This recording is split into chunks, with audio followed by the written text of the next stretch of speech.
बोलती पुस्तके. ज्यांना वाचनाचा नाद त्यांना बोलती पुस्तके घाली साद. आमचं चॅनल सबस्क्राईब करा आणि सबस्क्राईब करायला इतरांनाही सांगा. नमस्कार श्रोते मित्र हो, बोलती पुस्तके सादर करत आहे लेखिका सौ मिनल वसमतकर लिखित कादंबरी झनत्कार, भाग दुसरा. मे महिन्याच्या रखरखीत उन्हामुळे कांचनगडचे लोक सुस्तावले होते. झाडाची पानं गळत होती. दिवस खूप कंटाळवाणा वाटत होता. शेतीची कामे संपली होती म्हणून कांचनगडचे व आसपासचे लोक प्रहर दोन प्रहर राजेश्वराच्या मंदिरात घालवण्यासाठी येत होते. कांचनगडचे लोक फार करून शेती करणारे. मुख्य व्यवसाय हा शेतीचा आणि कांचनगड हे वैदिक ब्राह्मणांचे माहेरघर समजले जाई. त्यामुळे ब्राह्मणांचा भट भिक्षुकीवर जास्त जोर. नेहमी मे महिन्यात कांचनगडचे लोक रिकामे नसत, कारण मे महिना म्हणजे लग्नसराईचे दिवस. भटाची पोळी, आज या घरचे लग्न तर उद्या त्या घरचे लग्न. लोलिंबेकरांकडे तर नेहमीच लग्न असे. त्यांचे दोन भाऊ एकत्र राहत आणि दोन्ही भावांना मुली असल्यामुळे लोलिंबेकरांकडे निश्चितच एक लग्न असे. लोलिंबेकर हे आबासाहेबांचे खास नाही. यावर्षी मे महिन्यात शुक्राचा अस्त आल्यामुळे लग्नसराई नव्हती. कांचनगडचे लोक आरामात उन्हाळा काढत होते. बघता बघता उन्हाळा संपला. धरणी प्रियकराच्या विरहाने व्याकुळ झाली. शेतकरी पेरणीसाठी ढगांकडे पाहू लागले. जून उजाडला. त्याबरोबरच कॉलेजही उघडले. युवराजांना अकालगडाच्या कॉलेजला पाठवायचे ठरले. राजवाड्यात युवराजांच्या जाण्याची तयारी चालली तर कांचनगडचे लोक पावसाची वाट बघू लागले. मुर्ग संपला, पावसाला सुरुवात झाली. शेतकरी आनंदाने तिफणी उचलू लागले. राजवाड्यात ही पेरणीबरोबरच युवराजांच्या जाण्याची तयारी झाली. 2 दिवस सतत पाऊस पडला. धरणी रोमांचित झाली. नववधू पतीच्या पहिल्या स्पर्शानं जशी मोहरून जाते तशी धरणी मोहरून गेली. सूर्याचे दर्शन 2 दिवसांनी झाले. लोकांनी पेरण्या केल्या. जुलैमध्ये पाऊस आला. पावसाने आपले रौद्र रूप धारण केले. 8 दिवस झाले तरी पाऊस उघडतच नव्हता. लोक कंटाळले. गौतमी दुथडी भरून वाहू लागली. कांचनगडचे लोक ढगांकडे पाहून कंटाळले, पण पाऊस थांबतच नव्हता. एक सकाळी राजवाड्यात सर्व लोक जमा झाले. गौतमीचं पाणी उतरत नव्हतं. गणपतीचं मंदिर केव्हाच बुडाले होते. राजेश्वराचा अर्धा घाट पाण्याखाली गेला होता. साऱ्या कांचनगडला महाराजांनी आश्रय दिला होता. 5 दिवसांपासून पाणी ओढ्यातून गावात शिरू लागले होते. ब्राह्मणगड हेही गौतमीच्या दुसऱ्या तीरावर होते. तिथली डगर मोठी होती. अजून तर गावात पाणी गेले नव्हते, परंतु डगरीवरच्या मारुतीच्या मंदिरात मागच्या बाजूने पाणी शिरले होते. ब्राह्मणगडचे लोकही म्हणत होते, पाणी अजून 2 दिवस उतरले नाही तर गावात येणार. रावसाहेब परेशान झाले होते, पण पाणी उतरायला तयार नव्हतं. आबासाहेब, रावसाहेब म्हणाले. काय? नाही, मी म्हणतो लोलिंबेकरांना बोलावून आणा. लोकांना राजेश्वराच्या मंदिरात हलवायला पाहिजे. हो, मीही तोच विचार करतोय, आबासाहेब म्हणाले. इतक्यात लोलिंबेकरही आले. या लोलिंबेकर. महात्बा, पंत, बाळराजे, तुम्ही सर्वजण बायका माणसांना घेऊन राजेश्वराच्या मंदिरात निघा. लोलिंबेकर, तुम्ही होडीची व्यवस्था करा. ए सुनबाई, अगं चल. कमले, मंजुळा, अगं सर्व बायकांना सांगा होडीपाशी चला. तिथे बाळराजे थांबलेत. राजेश्वराच्या मंदिरात जायचं आहे. पाणी राजवाड्याच्या पायरीला लागलं आहे. राजेश्वरा, सांभाळ बाबा, आता तुझ्याच दारात येत आहोत. कांचनगडचा वाली तूच आहेस. संपूर्ण कांचनगड राजेश्वराच्या मंदिरात हलवण्यात आलं. रावसाहेब, आबासाहेब आणि लोलिंबेकर ही 3च माणसं राजवाड्यात गच्चीवर बसून राहिली. राजवाड्याच्या अंगणात पाणी आलं. ब्राह्मणकडची डगर ओलांडून पाणी गावात शिरलं होतं. पण गाव थोडे लांब असल्यामुळे काळजी नव्हती. महाराज. काय रे शंकर्या? बोल बोल. काय ते? खबर वाईट आहे. वरी कोणतं तरी गाव वाहावलं या. समधी प्रेत गौतमीत यायली यात. बरं, पंतांना बोलाव. थोड्याच वेळात पंत आले. पंत, लोलिंबेकर, आबा, बोला आता काय करायचं. तिकडे ब्राह्मणगडला मासाहेब काय करत असतील. तात्यासाहेब तसे युवराजांच्या वयाचे, तसे लहानच आहेत. शेजार धर्म म्हणून ब्राह्मणगडाचीही काळजी करायलाच पाहिजे. ब्राह्मणगडची अजून एक दिवस तरी काळजी नाही, पंत म्हणाले. हे खरं आहे, तरी पण विचार करायला हवा. पंत, तुमचा काय विचार आहे? विचार काय असणार महाराज. राजेश्वराचा घाट चढून पाणी सभामंडपात आलंय आणि आपण सारा गाव तिथं हलवलाय. राजेश्वरा, तूच सांभाळ कांचनगडला. गौतमी कोपली. युवराज कोठे आहेत? मासाहेब म्हणाल्या. आजी, आम्ही पायऱ्यावर उभे आहोत. रात्रीचे 11 वाजले. भीषण शांतता सर्वत्र पसरली होती. पाण्याचा खळखळाट आणि रातकिड्यांची किरकिर ऐकायला येत होती. आजी. बोला बाळराजे. पाणी गाभाऱ्यात आले, सर्वांना माडीवर हलवा. रात्रीचे 12 वाजले होते. एक मोठी लाट आली. लोक घाबरले. मुले रडू लागली. बायकांनी एकच गोंधळ केला. पाणी राजेश्वराच्या पिंडीला शिवले आणि दुसऱ्या लाटेसरशी गाभारा सोडून सभामंडपात पाणी आले. पहाट झाली. पाणी घाट उतरून खाली आले. कांचनगड वाचलं. लोक पुन्हा गावात आले. राजेश्वराच्या मंदिराची पाटभिंत पाण्याने पडली. अहो, ऐकलं का? गौतमी राजेश्वराच्या दर्शनाला आली होती. एक जण म्हणाला. नाहीतर काय, चमत्कारच झाला. दुसरा म्हणाला. पाणी पिंडाला शिवलं आणि उतरलं. दर्शनाला आली नाही तर काय म्हणायचं. बरं झालं बाबा, कांचनगड वाचलं. अरे, राजेश्वराला बी काळजी आहेच की.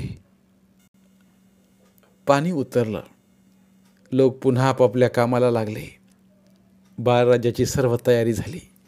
कॉलेजच्या शिक्षणासाठी त्यांना अकालगडला पाठवण्यात आलं. बाळराजे अकालगडला गेले, परंतु सुरुवातीला त्यांना थोडेसे जड गेले.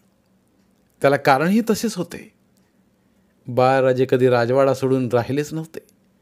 आजी आजोबांचे लाड, आईवडिलांच्या छायेत त्यांचे आत्तापर्यंतचे जीवन गेले होते. आता इथे त्यापैकी कुणीच नव्हते. तरीही त्यांची राहण्याची व्यवस्था उत्तम होती. त्यांना राहण्यासाठी एक छोटासा बंगला रावसाहेबांनी मुद्दामून घेतला होता. मोठ्या राजवाड्यात राहिलेले युवराज आता एका छोट्या बंगल्यात राहू लागले. त्यांचा स्वतःचा आचारीही होता. काम करणारा रामेही इथे आला होता. परंतु इथल्या वातावरणात रमायला त्यांना थोडा वेळ लागला. प्रत्येक बाबतीत त्यांना कांचनगडची आठवण यायची. परंतु तारुण्य हे माणसाला लाभलेले वरदान आहे. लवकरच ते कॉलेजच्या धुंद वातावरणात रमले. त्यांचे मित्रही वाढले. सुरुवातीचे बाळराजे युवराज आता येथे राजा गिरिराज म्हणून ओळखले जाऊ लागले. सुरुवातीला मित्रांनी अरे तुरे बोलण्याचा त्यांना राग आला. परंतु बरोबरीच्या मुलांमध्ये राहण्यात खेळण्यात एक थ्रिल आहे हे लवकरच त्यांना पटले आणि कॉलेजच्या जीवनाशी ते एकरूप झाले. कॉलेजमध्ये त्यांचे प्राध्यापक देशपांडे यांच्याशी ओळख झाली. त्यांचे इंग्रजीवर चांगलेच प्रभुत्व होते. गिरिराजांनाही इंग्रजी मनापासून आवडत असे आणि म्हणून प्राध्यापक देशपांडेविषयी त्यांच्या मनात नुसता आदरच नव्हे तर निष्ठाही उत्पन्न झाली. एक दिवस कॉलेजात बसले असताना प्राध्यापक देशपांडे यांनी काही प्रश्न मुलांना विचारले. विद्यार्थ्यांमधून प्रश्नाचे उत्तरे देणारे 2च विद्यार्थी होते. ते म्हणजे एक स्वतः गिरिराज आणि दुसरे विजयकुमार. सरांनी प्रश्न विचारायचे आणि विजयकुमारांनी उत्तरं द्यायची. यामुळे स्वाभाविकच गिरिराजचे लक्ष विजयकुमारकडे वळले. अभ्यासू मुलाबद्दल त्यांच्या मनात नेहमीच आदर असे आणि म्हणूनच गिरिराजचे व विजयकुमारांचे ओळखीचे रूपांतर लवकरच जिवलग मित्रांत झाले. गिरीराज, ए गिरीराज, काय रे विजू? अरे चल ना, कॉलेजला उशीर होतोय. आलो रे. गिरीराजने आपली कार बंगल्याच्या बाहेर काढली. गिरीराज ड्रायव्हिंग करीत होते. विजू त्यांच्या बाजूला बसला होता. गिरीराज, तुला एक विचारू? बेशक. तुम्ही राजे लोक फार लहरी बुवा. का रे, काय झालं? अरे आता हेच बघ, कॉलेज असं किती दूर आहे, पण तू काही पायी येत नाहीस. विजू, हे बघ, आमच्या अंगातच राजेशाही मुरली या. काय करणार त्याला? अरे इथे आलो तर वडिलांनी मुंबईला जाऊन मुद्दामून ही अँबॅसेडर गाडी आणली की पोराला पायी जावे लागू नये म्हणून. अरे पण मी म्हणतो, इथून कॉलेज आहेच किती दूर? ते तुला नाही कळायचं. गिरीराज, तू एवढ्या मोठ्या संस्थांचा युवराज आणि या कफल्लकाशी बरी दोस्ती जमली तुझी. यार छोड़ दे ये बातें. दोस्ती में क्या है, मैं तेरा खाली दोस्त हूँ.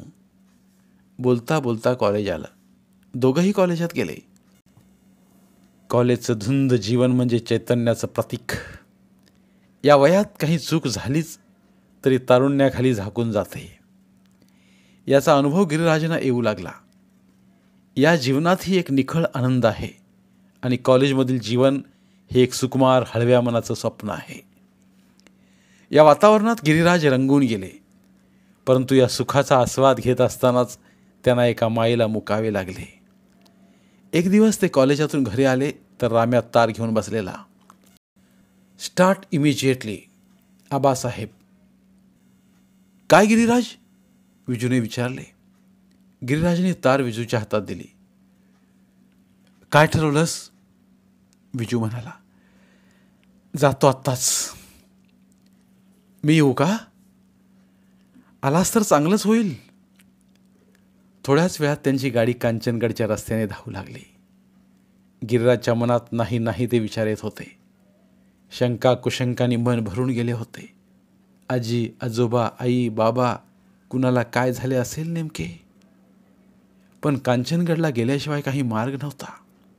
गाडी कांचनगडच्या दिशेनं धावू लागली. परंतु ते अगोदरच मनाने राजवाड्यात जाऊन पोहोचले होते. थोड्याच वेळात त्यांची गाडी कांचनगडमध्ये आली. राजवाड्यात पोहोचली. गिरीराजाने गाडीतून उडी मारली. विजू, तू गाडी तेवढी गॅरेजमध्ये लाव. शंकर्या, साहेबांची व्यवस्था कर. विजू, हा घेऊन येईल तुला. चहा वगैरे घेऊन तू सावकाश ये. असे म्हणत गिरीराज धावतच अंगणात गेले. महात्बा समोरच होता. महात्बा, सर्व ठीक आहे ना? जी. आजोबा कुठे आहेत? महाराजांच्या महालात आहेत. समधी तुमचीच वाट पाहत आहेत.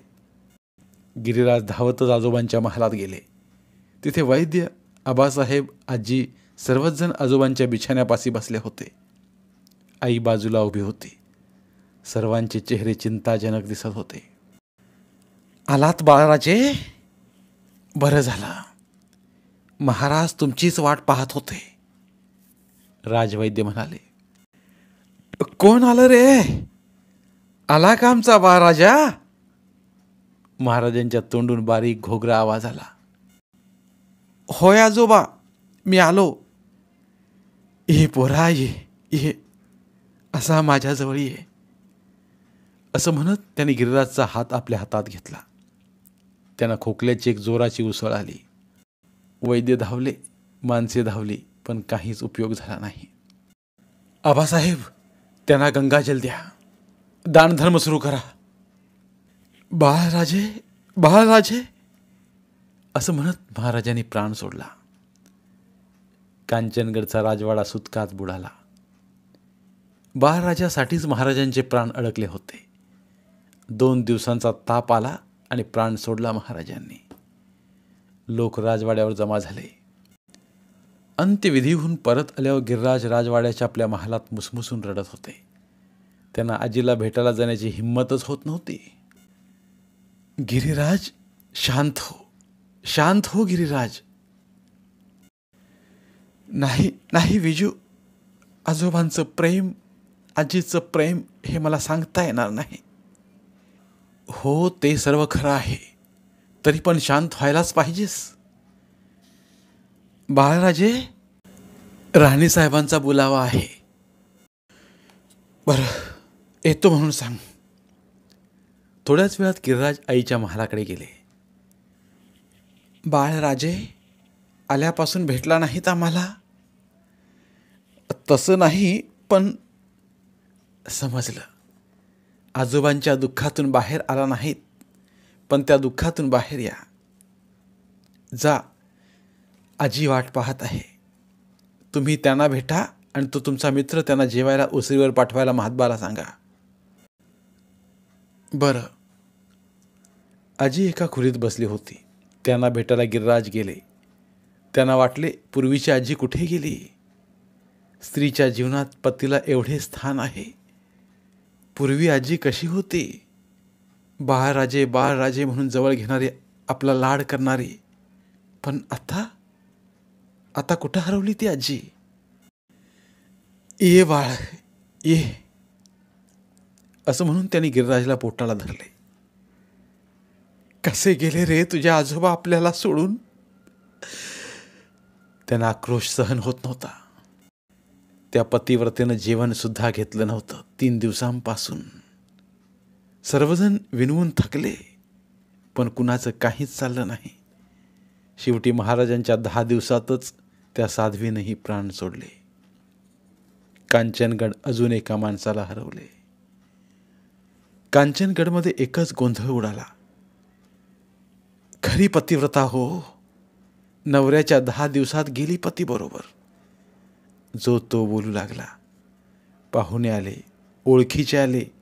कांचनगड माणसाने फुलून गेलं होतं, पण त्यावर अवखळा पसरली होती. आबासाहेब पोरके झाले. पार्वतीबाई एकट्या पडल्या. आईसारखी माया करणारी सासू गेली. 13वा झाला. लोक हळूहळू पांगू लागले. काळ कोणासाठी थांबत नाही. लोक काळाच्या ओघात दुःख विसरले आणि कामाला लागले. तसे मग युवराजही अकालगडला गेले. अकालगडला आले तरी गिरिराजांचे लक्ष अभ्यासात लागेना. त्यांना आजीची माया, आजोबांचं प्रेम विसरणं कसं शक्य होतं? ते तासन तास कॉलेजजवळच्या टेकडीवर जाऊन बसू लागले. ते असेच आजही बसले होते. समोर सूर्याची किरणं टेकडीवर पडली होती. क्षितिजातून सूर्य वर निघत होता. प्रभाकराच्या किरणाने धरती न्हाऊन निघत होती. ते विचार करू लागले, जीवन म्हणजे तरी काय? जीवनाची मूल्य जोपासावी लागतात. जर ही मूल्य जोपासलीच गेली नाहीत तर हिंसाचार वाढायला वेळ लागणार नाही. आजोबांनी मरेपर्यंत मानवी मूल्य जोपासली. गिरिराज, ए गिरिराज. काय रे विजू? अरे तू इथं बसलास, मी तुझ्या घरी जाऊन आलो. सर्व कॉलेज फालतं घातलं आणि तू इथं काय करत आहेस? खरं सांगू विजू, मनच लागत नाही रे कशात आजोबा गेल्यापासून. म्हणून कॉलेज सोडून इथे बसलास? 15-20 दिवस झाले तुला इथे येऊन आणि तरीही तू कॉलेजमध्ये आला नाहीस. मी समजू शकतो तुझ्या भावना. ज्या आजोबांनी तुझ्या शिक्षणासाठी एवढं केलं ते गेलं मातीमोल. अरे त्यांनी तू शिकावंस म्हणून पुण्याहून इंग्रजीचा शिक्षक आणला, लखनौहून शिक्षक आणला, रामागुरूकडे संस्कृत शिकवलं. कशासाठी? कशासाठी आजोबांची ही धडपड होती? आपला पोरगा शिकावा, मोठा व्हावा, नाव कमवावं म्हणूनच ना. आणि ते या जगातून जाता सारं सोडून इथे बसलास. अरे परीक्षा महिन्यावर आली. माफ कर मित्रा, मला फार बोललो मी. नाही विजू, तूच एक असा मित्र आहेस की तुझा रागच येत नाही मला. तर मग चल, उठ. बघता बघता 1 महिना झाला. परीक्षा झाल्या. विद्यार्थी अभ्यासात बुडाले. कुणी कुणासाठी वेळ घालवत नव्हता. गिरिराजांनाही विजूने सांगितलेली गोष्ट पटली. खरंच कुणासाठी केले आजोबांनी एवढे? आपल्याला जिद्दीने शिकलेच पाहिजे. परीक्षा झाली. विद्यार्थी आपापल्या गावी परतू लागले. गिरिराजही कांचनगडला आले. गावातून जाताना गिरिराजांना छोटी छोटी नवीन घरे दिसली. रस्ताही चांगला वाटला म्हणून त्यांनी विचारले, काय रे शंकर्या, ही घरे कोणी बांधली? अहो, ही घरं गौतमीला पूर आला तेव्हा पडून गेली होती. झोपड्या वाहून गेल्या होत्या. राजेश्वराचा घाट पडला होता. रस्ता खराब झाला होता म्हणून थोरले महाराज असताना त्यांनीच या लोकांसाठी हे सर्व काम सुरू केले होते. परंतु अर्ध बांधून झालं आणि थोरले महाराज वारले. थोडे दिवस काम रुकलंही होतं, पण आबासाहेब महाराजांनी पुन्हा काम सुरू केलं. घरं बांधून झाली. गौतमीचा घाटही बांधून झाला. राजेश्वराची पडलेली पाटभिंतही बांधून झाली. थोरल्या महाराजांच्या हातावर हात मारलाय धाकट्या राजांनी. बाप्पाच्या माघारी कोणतीच उणीव भासू दिली नाही कांचनगडला. लोक नाव घेतात समधी. वहिनीबाई पण तशाच. परवा त्या शिंद्याची लेक अडली तर स्वतः आल्या. डॉक्टरनीला बोलावून पाठवलं. पैसा तर दिलाच, लुगडी झबली टोपरी पण दिली. कांचनगडला युवराजांचं मन काही लागत नव्हतं. सतत आजी आजोबांची आठवण यायची म्हणून ते नेहमी राजेश्वराच्या मंदिरात जात. गौतमीच्या पाण्यात तासनतास पाय सोडून बसत. त्यांना इथे राहण्यापेक्षा कॉलेज लवकर सुरू होईल तर बरं असं वाटू लागलं. महात्बा जी राजे, बाळराजे कुठे आहेत? गौतमीच्या पाण्यातील मंदिरात रोज जातात, तासनतास बसतात. विचारलं तर आजी आजोबांची आठवण येते म्हणतात. अजून लहान आहेत आणि आजी आजोबांचं प्रेमही त्यांना तसंच मिळालं. त्यांची काही चूक नाही.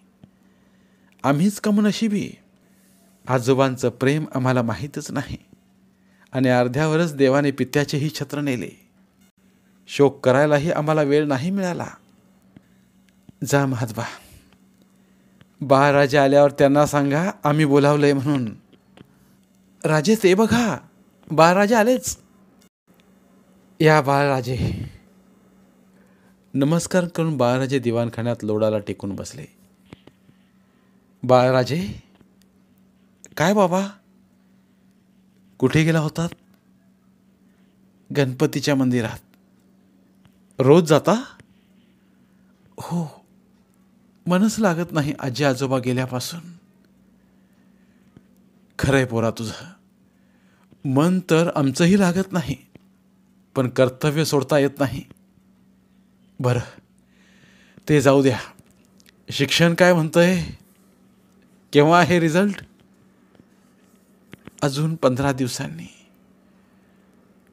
बरं, चला जेवायला. तुमच्या आईसाहेब वाट पाहत असतील. दोघेही उठून भोजनगृहाकडे निघाले. कुंभारगड हे कांचनगडच्या जवळचेच मोठे संस्थान. कुंभारगडचे राजेगुंडे ही फार मोठी असावी. कुंभारगडला एक देवीचे मोठे मंदिर आहे. कुंभारगड हेही गौतमीच्या तीरावरच वसलेले आहे. तिथून जवळच पाळणीचे अरण्य आहे. तिथे वाघांची वस्ती आहे. लांबून लांबून लोक शिकारला येतात तिथे. या अरण्यात राजे मुंडेंनी एक बंगला बांधला आहे. मोठे रमणीय ठिकाण आहे हे. राजेगुंडे हे देवाधर्माचे कडवे भक्त, तितकेच नाच गाण्याचे शौकीन, जुन्या रूढी परंपरांची जोपासना करणारे. चैत्रातील पौर्णिमेला इथे देवाची यात्रा भरते. फार मोठा उत्सव असे. जवळपासचे लोक जमत. देवीची पूजा अर्चा होई, पालखी निघे. तसेच राजेगुंडे आवर्जून नाचणारीचे ताफेही आणत. हे राजघराण्याचे ऐश्वर्य समजले जाई. लग्नातही असे ताफे आणण्याची पद्धत राजघराण्यात होती आणि ही परंपरा राजेगुंडे आवर्जून चालवत होते. बाळराजे, करमत नाहीत म्हणतात, मग कुंभारगडचे आमंत्रण आले आहे यात्रेचे. जाता का? तसेच राजेगुंडेंनी यात्रेबरोबरच शिकारीचाही कार्यक्रम ठेवला आहे. जा तुम्ही, करा एखादी शिकार. अजून आजूबाजूचे लोकही असतील. आपल्या ब्राह्मणगडचे इनामदार पण जातील एखादा दिवस. फार हुशार आहेत ते. इनामदाराच्या घराचं नाव काढतात वडिलांच्या माघारी. सारी जबाबदारी व्यवस्थित सांभाळतात. सारं ब्राह्मणगड नाव घेतं त्यांचं. तुम्हीही जा, तुम्हाला सुट्टीची तेवढीच करमणूक होईल. आबासाहेब म्हणाले, तुम्ही म्हणतच आहात तर जातो. केव्हा जाऊ? गिरिराज. केव्हा जाता? आबासाहेब. यात्रा केव्हापासून सुरू आहे? गिरिराज. परवापासून सुरू आहे. आबासाहेब. आम्ही परवा सकाळी गाडी घेऊन जातो. गिरिराज. जा ना. आणखी कोणाला घेता बरोबर? आबासाहेब. राम्याला घेऊन जाऊ. महात्बालाच नेलं असतं, पण महात्बा इथं लागेल. राम्यालाच नेतो. गिरिराज. ठीक आहे. आबासाहेब. कुंभारगडला राजेगुंडेंचा 12 बुरुजांचा मोठा वाडा आहे. गावाभोवती भक्कम तट. गावात शिरावे लागते ते हा दगडी तट ओलांडूनच.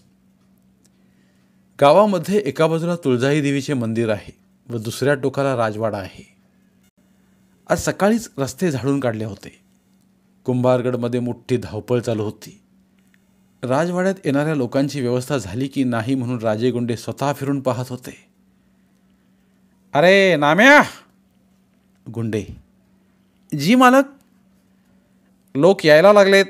सारी व्यवस्था झाली ना? गुंडे. हो जी. गाद्या लावूनशान लोट बी ठेवल्यात दिवाणखान्यात आणि समद्या खोल्यात पलंग घातलेत, गाद्या घातल्यात. आणि त्या आबासाहेबांची, इनामदाराची, चिंतामणीकरांची व्यवस्था कुठे केली? गुंडे. तुम्ही म्हणालात त्या खोल्यामधूनच केली. वरांड्यालगतच्या 3 खोल्यामध्ये. नाम्या. शिकारीवर कोण कोण जाणार आहे? तिकडची व्यवस्था पाहिली का?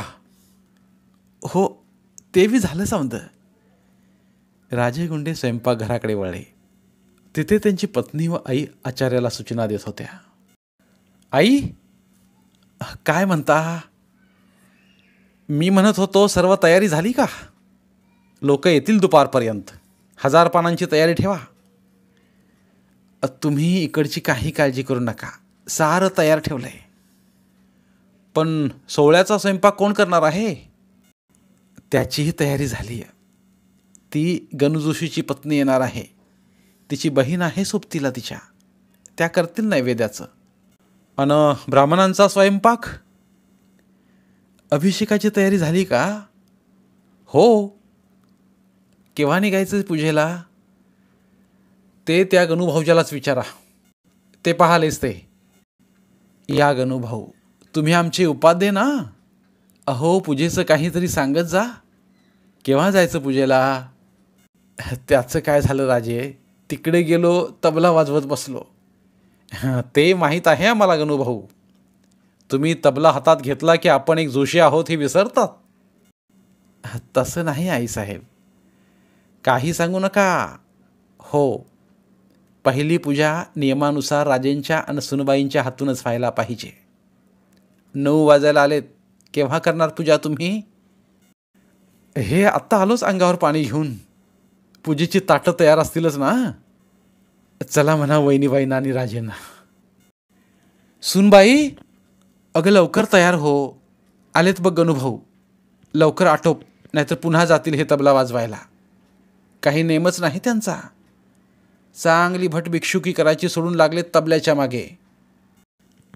आईसाहेब, तुम्हाला आचार्य विचारतोय तांदूळ किती घ्यावे म्हणून. आलेच मी. चला चला. गंगे, हे गंगे. आले आले. वहिनीबाई काय हो? अगं माझे कपडे काढलेस का? काढलेत. आणि पाणी बी काढले या न्हायला. चला न्हाऊ घालते. चल. बनारसी जांभळी काढली या. कोणती काढू? लाल काढू का? राहू दे जांभळीच. मला माहीत होतंच राजेसाहेबांना जांभळीच आवडती या. आणि आज पूजेला त्यांच्यासोबत जाणार म्हणून मी जांभळीच काढली या. चापरीच आहेस मेली. आटोप लवकर, केस पुसून दे माझे. गंगेनं त्यांचे केस पुसले आणि अंबाडा घालून वेणी मळली. वहिनीबाईंनी बनारसी नेसली, हिऱ्या मोत्याचे दागिने घातले आणि आरशात पाहू लागल्या. इतक्यात राजेगुंडे आले. काय आटोपलं की नाही? आपली छबी आरशात कशाला पाहता? इकडे पहा. गुंडे म्हणाले. हे काय बोलणं? पूजेची तयारी झाली ना? चलावं. चला, आम्ही तयारच आहोत.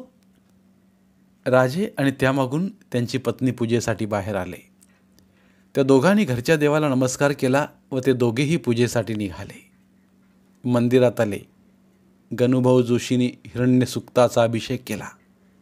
देवीला पंचामृताने स्नान घातले. नवीन पातळ नेसवले. सोन्याचे दागिने देवीच्या अंगावर चढवले. चांदीचा टोप घातला. आरतीला सुरुवात झाली. गोंधळ्यांनी संबळ वाजवला, झांजा वाजवल्या. आरती झाली. उदय गांबे उदय, आईचा उदो उदो म्हणून आरतीनंतर गोंधळ्यांनी एक पद म्हटलं. राजे, हे नारळ घ्या व वहिनीबाईंच्या ओटीत घाला, असे म्हणत गणूभाऊने नारळ दिला. राजेने नारळ पत्नीच्या ओटीत घातले. दोघांनीही देवीच्या पायावर मस्तक ठेवले आणि प्रदक्षिणा घातली. चला राजे, दक्षिणा वाटा. राजेगुंडींनी दक्षिणा वाटली. दीपमाळेत तेल घातले व ते परत निघाले. ते राजवाड्यापाशी आले तेव्हा इनामदाराची व कांचनगडच्या युवराजांची कार त्यांना दिसली. गणूभाऊ, इनामदार व आबासाहेब आलेले दिसतात. गुंडे म्हणाले. राजे, इनामदार आणि कांचनगडचे युवराज आलेत. गणूभाऊ, युवराज आलेत हे तुम्हाला कोणी सांगितलं? तुम्ही तर मंदिरात होतात ना? गुंडे, पण आपल्याला सगळं माहिती असतं. जोशी, गणूभाऊ, तुम्ही चुकून आमचे उपाध्ये झालात. गुंडे, गणूभाऊ हसले. त्याचं काय राजे? हो, काही सांगू नका, आम्हाला माहीत आहे सर. तुमच्यासारखी माणसं आम्हाला सदैव पाठीशी पाहिजेत. गुंडे. बोलता बोलता ते अंगणात आले. इतक्यात नाम्यासमोरून येत म्हणाला. मालक, इनामदार आणि कांचनगडचे युवराज आलेत. त्यांची नीट व्यवस्था केलीच ना? मी आलोच म्हणून सांग त्यांना. दिवाणखान्यात एका बाजूला गाद्या टाकल्या होत्या. त्यावर काश्मीरी गालिचे अंतरले होते. त्यावर लोट ठेवलेले होते. काही लोक तिथे बसलेले होते आणि त्यातच कांचनगडचे युवराज, गिरिराज आणि ब्राह्मणगडचे इनामदार होते. तिथे राजेगुंडे आले. नमस्कार, मला यायला थोडा उशीर झाला. तुमची सर्व व्यवस्था तर झाली ना? गुंडे म्हणाले. हो. यावर्षी आबासाहेब आले नाहीत युवराज? गुंडे म्हणाले. नाही आले. ते म्हणाले तुम्हीच जा. गिरिराज. वाह वाह, बरे झाले. बाप नाही तर बेटा कुणी का होईना, आलात ना, चांगले झाले. गुंडे म्हणाले. पण अजून चिंतामणीकर कसे आले नाहीत? येतील, ते मला म्हणाले होते येणार म्हणून. इनामदार. इनामदार, तुमच्याबद्दल शंका होती, येता की नाही म्हणून. फार बरं वाटलं तुम्ही आलात ते. आणि आता तुम्हाला गप्पा मारला गिरिराजही आहेतच. गुंडे म्हणाले. तसे न येण्यासारखे काहीच नव्हते, परंतु मी येऊन काय करायचे हा प्रश्न पडतो मला. शिकार जमत नाही, नाच गाण्याचा नाद नाही, त्यामुळं टाळतो मी. इनामदार. पण आता गिरिराज आहेत ना तुमच्याबरोबर गप्पा मारायला. तसेच अकालगडचे प्राध्यापक देशपांडेही आले आहेत बघा, ते आलेच. या या देशपांडे. हे ब्राह्मणगडचे इनामदार. राजेगुंडे. हो, मी ओळखतो त्यांना. देशपांडे म्हणाले. काय इनामदार, काय म्हणता? देशपांडे. सर, तुम्ही केव्हा आलात? इनामदार. मी कालच आलो. देशपांडे. काय म्हणतं कॉलेज?